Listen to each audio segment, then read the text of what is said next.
In the English countryside in late March 1945, the cold was thick and clinging, seeping into the marrow. The manor that hosted the processing station had once been a private library, built for quiet reading and inherited certainty. Now it served a different kind of inheritance.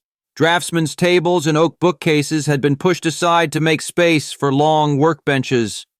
A coal stove fought a losing battle against damp stone. Lamps threw hard cones of light across piles of captured paper, and the air carried the mixed odor of dust, ink, and wet wool. Hans Meyer let his fingertips glide over the smooth surface of a document pouch on the table. A German-style numbered label overlapped with a newly applied British catalog strip, the two layers crossing like a wound that had not yet healed. The double marking was more than a logistical convenience. It was a summary of his own position. He had once managed records for the German army. Now he handled the remnants of that system for the victors, translating not only language but habit, procedure, and the small deceptions a bureaucracy used to protect itself. His work pass was pinned to his chest. It weighed almost nothing and yet reminded him constantly of exactly where he stood. The British staff around him spoke in low voices as they checked intake lists, compared stamps to indexes, and assigned shelf codes. When they looked his way, there was no hostility, only a cautious appraisal, the way one inspects a tool before trusting it near a delicate mechanism. Meyer had learned to keep his gestures economical. He wrote in clean lines. He avoided unnecessary conversation. He knew that the quickest way to lose whatever precarious tolerance he had earned was to appear eager. Major Carter, the OSS officer posted here, always carried the strong scent of American coffee, as if it were part of his uniform. When he assigned Meyer tasks, his tone stayed strictly business. "Mr. Meyer, your expertise is their paperwork system. Find what matters. Prove that knowing it is useful to us."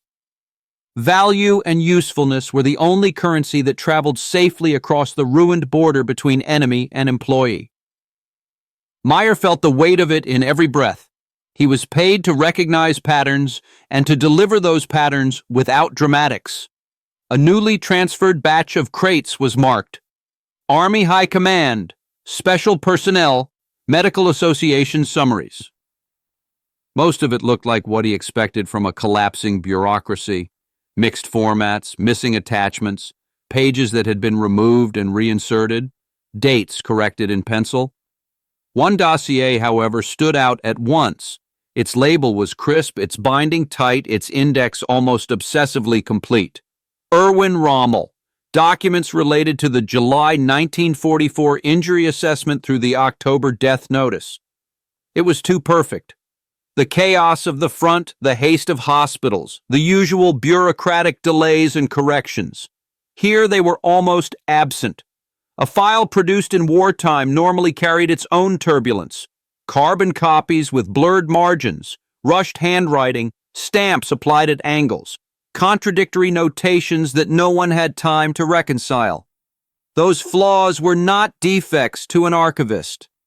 They were fingerprints of reality. This dossier lacked them. It did not look like an archive that had formed naturally under pressure. It looked like an archive that had been made to look as if it had formed naturally. Meyer drew out two core documents and placed them side by side, as if he were setting an instrument on a bench for inspection.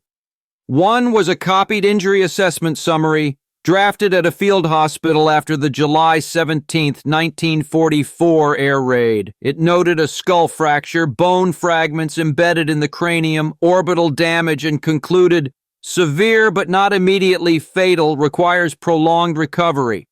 The other was a copied proof of the public line for the October 14, 1944 death announcement, formally declaring that the Marshal had passed peacefully at home due to a cerebral thrombosis and complications following the July injury. The official narrative fit together without a gap. Injured, struggled, finally succumbed. It was the kind of ending the state preferred for a famous commander. It was tragic, plausible, and clean. It did not require the public to ask what had happened behind closed doors. Meyer understood the appeal of such coherence. He also understood how often coherence was manufactured. His eyes locked on the signature blocks. On both documents, the attending physician's signature was smooth and consistent, the practiced hand of a trained doctor. For an ordinary file, the repetition might have been reassuring. Here it raised a different question, not whether the name belonged there, but whether the act of signing belonged in time. In Meyer's mind, the German medical duty rosters began turning silently, pages flipping without sound. A senior officer's file might be routed through multiple desks, but the signature still anchored responsibility to a specific person at a specific moment. Meyer took out the simple personnel list included with the dossier and traced the physician's entry with a pencil point. His heart sank a fraction. The record showed that the doctor who signed the July assessment and the October death certification had been formally transferred out of the high command medical system in mid-August, assigned to a field hospital somewhere on the Eastern Front. Distance and wartime communications made it highly implausible that he would still be signing Rommel's formal death paperwork in October. Yet Meyer forced himself to work through alternatives because suspicion without method was only fear wearing a professional mask. Perhaps the October signature had been applied by proxy, authorized as a clerical convenience. Perhaps the transfer date was late entered, a bureaucratic delay that made the physician's continued involvement less irrational. Perhaps the file contained copied proofs, and the physician had signed earlier, with the signature simply reused in later packets. Each possibility was, on paper, plausible. He tested each possibility in the only way he knew, by looking for the kind of trace such possibilities would leave. A proxy signature tended to be close, but not identical. The pressure changed, the rhythm betrayed a different hand. A copied facsimile flattened the line into uniformity, and the ink sat on the paper differently. A late-entered transfer order usually came with other temporal distortions, misaligned stamps, an added notation, a correction that felt like an afterthought. Here, the paperwork refused to show that kind of friction. The signature lines were clean, the dates read as if they had never been contested. The simplest explanation began to crowd out the more charitable ones. Unless Meyer thought the signatures had been applied later, either by the same man or by someone carefully imitating him, completed in one sitting in a secure rear office where time could be rearranged without interruption. That explanation did not require extraordinary skill. It required access, intent, and a reason to make the file read as if it had always been orderly. Another detail surfaced quietly, as if it had been waiting for him to calm down. The October communiqué emphasized cerebral thrombosis and subsequent complications as the direct cause of death. Yet in the July assessment summary and in the scattered nursing log excerpts included in the dossier, discussion of thrombosis risk was vague. There was no sign that between July and September there had been any escalated monitoring or targeted treatment clearly documented. No gradual change in language, no steady tightening of concern. The complication appeared at full size only when it was needed as the explanation. Meyer knew that gaps happened, especially in war. Notes were lost, staff changed, paper burned. But this dossier was not the wreckage of a hospital ward. It was a curated object. Its cleanliness made the missing gradualism stand out. A severe complication, lethal enough to serve as the stated cause of death, left no trail of anticipation in the earlier text. It was as if the complication existed less as a medical development than as a narrative hinge. Outside, the daylight died completely. The desk lamp cast a cone of light that turned Meyer and the documents into an island. On a scrap sheet of paper, his pencil drew lines without meaning. July injury, August transfer, October death, and in between, nothing. A coherent story stitched together by brushstrokes on the timeline that would not hold under scrutiny. In his ears, he could almost hear the old archivist from Berlin muttering after too much drink, "The real secret isn't what they say. It's how they say it, who they make say it, and when." A cold working hypothesis took shape. What he was looking at might not be medical record keeping at all. It might be the finished output of a line management operation, an engineered consistency. The goal was not to document a marshal's decline, but to manufacture an unimpeachable documentary chain that supported the official story. Rommel died of his wounds. The signatures and the missing lead-up might simply be seams the engineers had failed to sand completely smooth. The next morning, in the OSS makeshift office saturated with ink and coffee, Meyer briefed Major Carter orally. He did not say murder. He did not say political assassination. He stayed inside the safe vocabulary of procedure. He pointed to significant anomalies and difficult-to-explain contradictions in signature timing and in the continuity of the medical narrative. His finger traced dates and names on the photocopies, like a technician reporting that a set of gears had slipped out of alignment. Carter listened without interrupting, his face giving away no surprise. He drew on his cigarette, eyes moving over the documents. "So, Mr. Meyer, your professional instincts tell you that the story on these pages and the story that actually happened are not the same thing?" "There is that possibility, Major. Based on the documents alone, I can't determine what the true story is. But I can say with confidence that the way this file was produced does not match standard medical administrative procedure." Carter leaned back and exhaled smoke. "Instinct and contradiction aren't enough. Not when we're talking about someone this symbolic. If you think this is an operation, then prove it. Medical text alone won't do. Find every other trace that props up this narrative. Guard rosters, supply and maintenance lists for his residence, vehicle dispatch logs, visitor registrations by non-attending medical staff, anything that cross-checks his state of existence. Build the chain. If the other links show the same kind of polishing, your hypothesis has weight." He paused, eyes sharpening. "You have access to the relevant administrative and logistics directories. Show me your method, not only your suspicion." The assignment escalated. A single doubt became an inquiry requiring systematic validation. Meyer felt the pressure on his shoulders become concrete, and alongside it, a familiar, almost forgotten tremor rose from deep in his spine. The faint thrill of the hunter. The fog remained thick, but now he held a lantern and a path he was permitted to step onto. In the days that followed, Hans Meyer buried himself in a sea of microfilm, index cards, and mimeograph directories. He built a private scaffolding of procedure around the chaos. He created a timeline card for every date he could find, and a source card for every office that appeared in a stamp or header.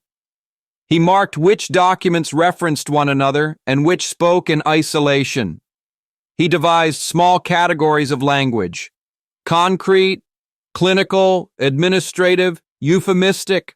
Each time he saw a phrase that felt too smooth, he wrote it down and circled it, not as proof, but as a flag to be tested against other documents.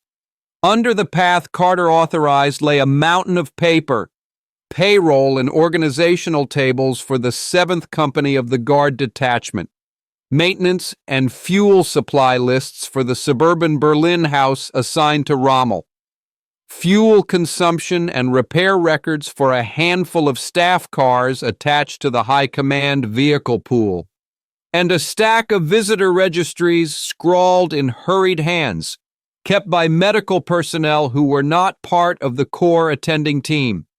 These peripheral documents were supposed to sketch the texture of a person's existence. Who stood watch, what was delivered, what moved, who visited, what was logged. The first burst of energy cooled quickly into frustration. His first attempt ran straight into the wall of wartime reality. The guard rosters did show irregular blanks, but remarks in the margins explained them away. Relocated due to air raid warning, or temporarily reassigned to road security. Vehicle logs dropped sharply after late July, but orders from the same period also reduced non-frontline travel. Coal allocation slips for the residents were delayed, but Berlin's winter supply lines were strained across the city. Every anomaly seemed to come with a plausible, non-conspiratorial reason attached. The archive, instead of clarifying, multiplied alternatives. Meyer tried to be stricter with himself. He cross-checked gaps against other gaps. He compared a roster's silence to the payroll's regularity. He looked for places where two bureaucratic systems should have overlapped and instead passed like strangers, but the evidence behaved like sand. Each time he pressed it into a shape, it collapsed back into loose grains. The frustration was not that he found nothing. It was that he found too much noise, too much variance, too many ordinary reasons for disorder. He needed a spine that could hold the scattered pieces in alignment. The turning point came through a scheduled meeting.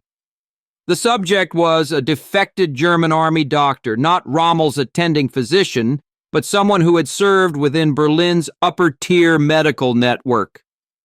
The interview room was bare.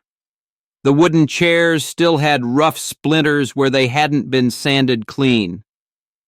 The doctor sat rigidly, rubbing his knuckles with the same two fingers, eyes wary.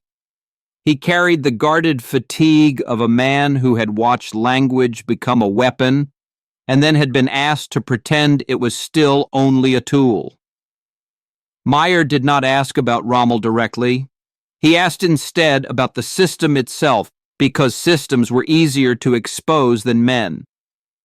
In that structure, he said, how would an injury summary for a senior commander normally move from drafting to final form? Who touches it? Could it be revised for non-medical reasons? The doctor went quiet, eyes fixed on the scarred tabletop as if reading an invisible chart. A doctor diagnoses injuries, he began, voice dry, but the record, especially the summary, often tells more than the injury. He lifted his gaze. In it, Meyer recognized a familiar fatigue, the look of an archivist who knows he is staring at an altered record. For them, at certain levels, health data was never only medical data. It was political data, a public asset, sometimes even part of a will. He explained without drama. The raw notes, he said, lived where the patient lay. They were practical and sometimes messy. A summary was different. It traveled, it was copied, condensed, and reshaped so it could be read by people who did not want uncertainty. The higher the subject, the more eyes hovered over the phrasing. Words like uncertain and unpredictable were dangerous. A risk could be acknowledged, but it might be framed as manageable. A detail could remain in the underlying chart but be softened in the version sent upward, so that it existed and yet could not easily be used against anyone. The phrasing of a summary, the doctor continued, its judgment about prognosis, even which measurements are included, those can be adjusted according to need. Need could be morale. Need could be fear of rumors. Need could be arrival, listening for weakness.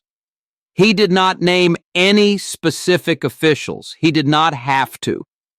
The structure of pressure was implied by the way he spoke, as if certain authorities were too large to fit in the room. As for revision, his mouth twitched into something that was not a smile. Not possible, Mr. Meyer. Routine. Sometimes it was the subject's own wish. Sometimes it was suggested from elsewhere. And signatures, he added, lowering his voice only slightly, do not always certify medicine. Sometimes they certify that a sentence has been made acceptable. It was not hard proof. He offered no document, no stamped directive, no explicit order that would satisfy a lawyer, but the remarks hit like a beam of light, illuminating Meyer's earlier doubts and giving them motive and context. What had been scattered irregularities now looked like fragments of a single pattern. After weeks of setback, a first real cognitive upgrade clicked into place. He was not tracking carelessness or coincidence. He was tracking a systematic behavioral mode. With that new frame, he began a second attempt, more difficult, broader, and slower. He requested additional German casualty and medical files for other senior officers, especially those whose deaths were clearly combat-related and those whose deaths were politically sensitive, men who had fallen from favor, men linked to scandal, men who died away from the front. The workload exploded, his table filled with the final pages of many lives, varied handwriting, stamps and seals, mismatched formats, death notices, injury reports, posthumous promotions, draft obituaries.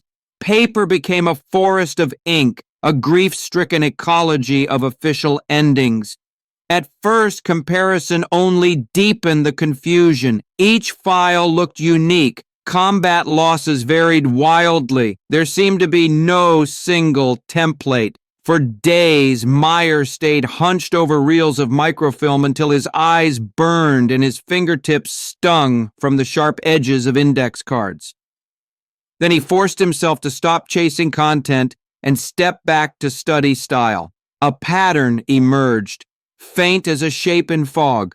For officers killed unmistakably at the front, the paperwork tended to be short, blunt, and even hurried. Time, place, cause, direct artillery hit, aircraft crash, a minimal confirmation process, and done. Contradictions and gaps appeared often, and they felt authentic, the honest mess of the battlefield. But for officers who died in the rear, or died for reasons unrelated to combat, or were clearly entangled in power struggles, the documents took on another form. They were longer and saturated with over-explanation. A simple death required multiple situation statements from different departments, medical, guard, administrative, to support it. The sequencing of events in the timeline was carefully arranged. Minor adjustments appeared as if meant to sand away foreseeable doubts.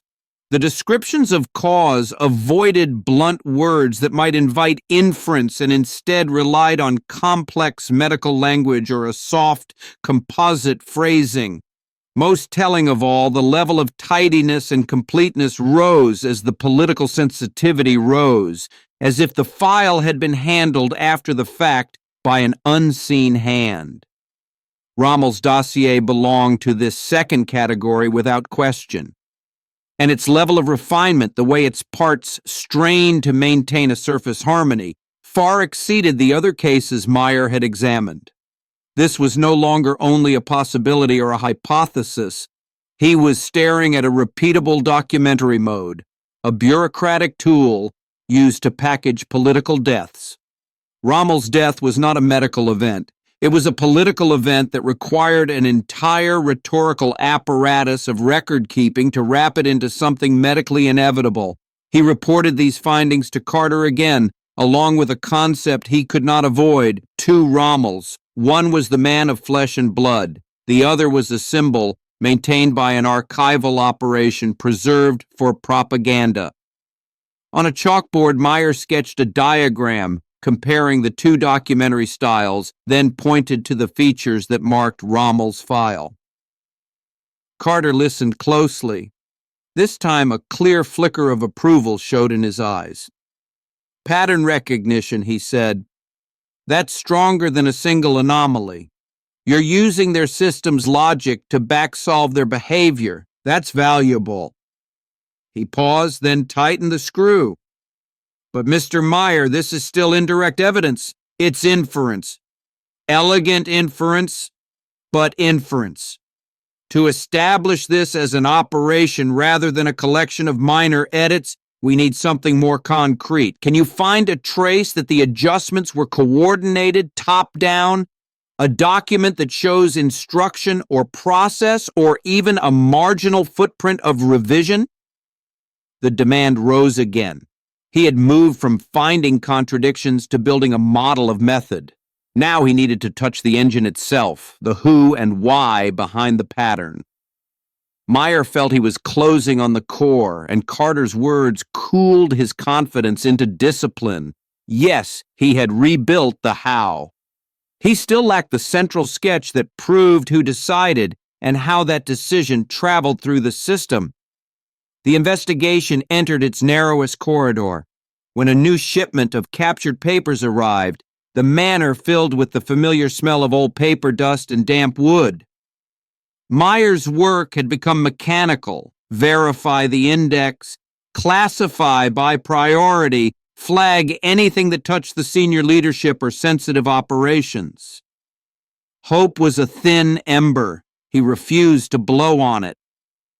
Then his fingers stopped on a slim booklet, simply bound. Internal Bulletin, unclassified, week 3 of September 1944.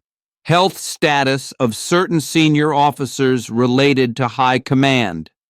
The document itself looked routine, the sort of weekly update an immense bureaucracy produced to keep a small circle loosely informed. Rommel's name appeared with a short status note. At first glance, it tracked with the July injury summary describing slow recovery from a severe wound. But Meyer's heartbeat fell out of rhythm when he saw specific turns of phrase. They sounded harmless. They also sounded deliberate. He treated the comparison as a workshop task. He laid the September bulletin beside the July summary copy and pulled a fresh sheet of paper toward him. He divided it into columns: July wording, September wording, what changed and what the change achieved.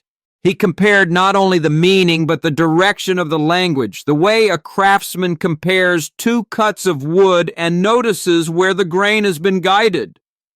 The July summary had mentioned a skull fracture with multiple embedded fragments and gave an approximate size range for the fragments in millimeters.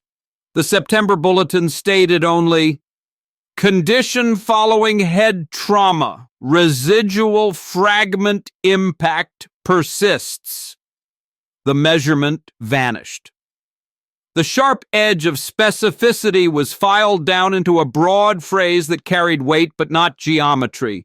The July file had explicitly noted damage in the left orbit and frontal lobe region. The September text collapsed that into facial and cranial after effects. The map became a silhouette. Most critical was the shift in prognosis. July concluded severe, recovery period prolonged, uncertain risk of lasting sequela. That uncertainty was clinically honest, and for a propaganda-minded bureaucracy, it was dangerous. By September, the line became injuries severe and complex, recovery progress consistent with expectations for this class of trauma, continued close observation required.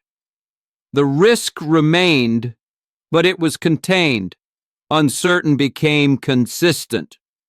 An open question became a managed track. The sentence did not deny danger. It domesticated it. This was not contradiction. It was not error. It was precision finishing.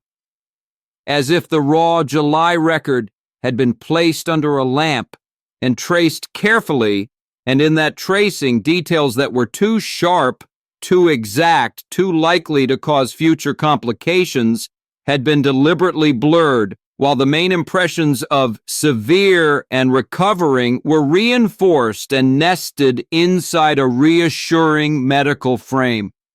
Millimeters became qualitative language. A frank admission of uncertainty was redirected into a statement that implied control. The text was being prepared to be read backward. Meyer could see the purpose, and the purpose pointed forward.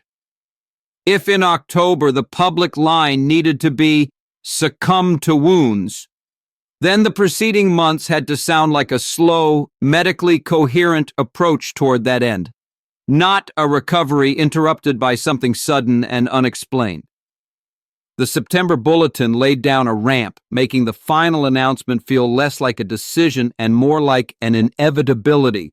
It did not shout fabrication.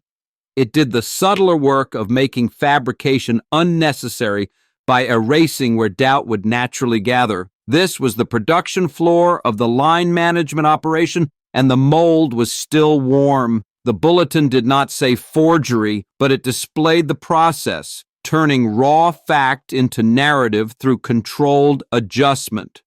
Meyer leaned back and closed his eyes. The tightly wound suspense that had driven him for weeks, the need to confirm, released. In its place came something colder and steadier, certainty. A reversal had occurred, and it could not be undone. The question was no longer whether he had evidence. The question was how much of the machinery he could map without stepping outside what the paper could support. He began drafting his final report with near calm. The pen, filled with ink, felt heavy as it met the title page. Preliminary analysis of narrative consistency issues in the casualty archive of Field Marshal Erwin Rommel, a methodological study based on comparative document patterns. He avoided words like truth, conspiracy, or murder. The structure was as clean as a dissection chart. Part 1 presented the anomalies already found, signature timing and breaks in the medical narrative. Part 2 showed supporting traces from peripheral files, symbolic gaps in administrative records, break patterns in logistics data. Part 3 introduced the comparative political death documentary mode. Part 4, the core, analyzed the September bulletin's language drift as evidence of systematic narrative adjustment. He spent the most effort on the conclusion, hammering the wording until it held. He wrote plainly, "The purpose of this report is not to overturn the basic fact that Field Marshal Rommel was compelled to take his own life on October 14, 1944, a conclusion widely accepted by mainstream historical scholarship, nor to offer an alternative cause of death explanation. Rather, this report aims to demonstrate how, around that basic fact, relevant bureaucratic elements within Nazi Germany constructed and maintained a unified public narrative of succumbing to wounds through careful sequencing, revision, and rhetorical standardization of documentation. The anomalies and patterns identified herein collectively indicate the presence of an archival operation intended to manage historical narrative. More extreme possibilities, such as complete falsification of time or manner of death, remain only a working hypothesis for testing the robustness of the prevailing historical framework and are not supported by conclusive evidence." He submitted the report. Then came several days of silence. When Major Carter called him back, only the two of them were in the room and the smoke was thicker than usual. "I read your report. The folks at headquarters read it too," Carter said, going straight to the point. He tapped the document with a finger. "They appreciate your restraint. You didn't run outside shouting that you found the secret of the century." Meyer waited. "You know what this is," Carter continued, lifting the report and setting it down. It won't change any frontline deployments. It won't be used to indict some doctor still on the run. From the standpoint of actionable intelligence, its value is limited. Meyer felt a small drop in his chest. But, Carter said, and his tone snapped into focus, from the standpoint of understanding how the machine we just beat actually operated and preparing for the larger reckoning that's coming, it's extremely valuable. You gave us a method, Mr. Meyer, a way to read their documents the way their best archivists read them and separate fact from paint. You didn't dissect a corpse, you dissected their embalming technique. He stood and went to the window. This report and the analytic pattern you built will be folded into OSS training materials. It'll also be flagged and forwarded to the war crimes prosecution teams being formed. It won't be a headline, but it may help future investigators find the first crack in tons of perfect records. You prove that even a lie, when it's woven systematically, leaves behind fingerprints that can be recognized. The evaluation exceeded what Meyer expected. He had assumed Carter would care most about what happened. Carter cared about how to detect it. The work had been elevated from a single inquiry into a transferable methodological asset. It was not personal praise. It was formal confirmation that he had identified a mechanism, how the enemy manipulated information. The battlefield had shifted without anyone raising their voice. Weeks after the report was archived, time passed in mechanical file sorting. The war was clearly racing toward its end. The manor's atmosphere blended exhaustion with an unsettled restlessness. One afternoon, while searching a corner of the temporary library for a reference index, Meyer's eyes drifted to a stack of old American newspapers set aside for disposal. One issue was dated late October 1944. Below the front page fold was a sizable piece, accompanied by Rommel's famous profile in his peaked cap. The headline was solemn and full of regret. The Desert Fox falls. Field Marshal Rommel succumbs to wounds. The article, in the standard heroic register, repeated the official line. The July injury, the long struggle, the peaceful death at home in the presence of family.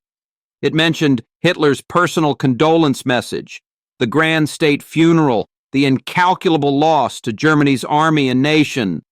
Every sentence built a clean, tragic figure, a military genius whose death was simply another footnote in the war's cruelty, unconnected to the regime's internal purges.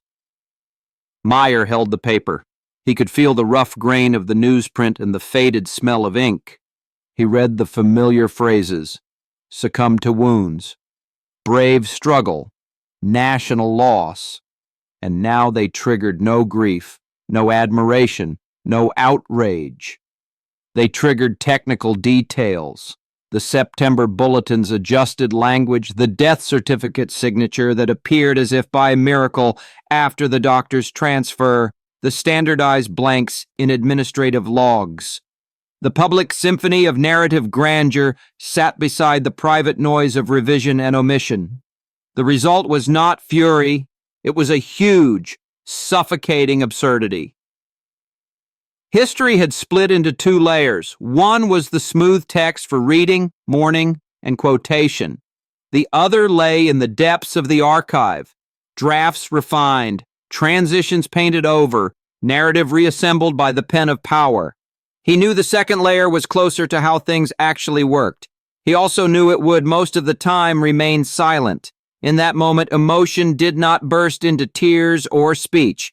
It congealed into a clear, bone-deep lucidity. He understood the boundary of his work. He could not replace the polished text with the underlying draft in public. What he could do, what he might be able to do, was prove that the draft existed and explain the craft by which it had been altered. That clarity was heavier than anger and more solid. Not long after the European War formally ended, Carter found him again. This time, the subject was the future. "The cleanup is about to begin at scale," Carter said. "Purely practical. Not just military archives. Party files, police records, lists of corporate collaborators, tons of paper. It needs people to filter, classify, and build evidentiary chains for trials.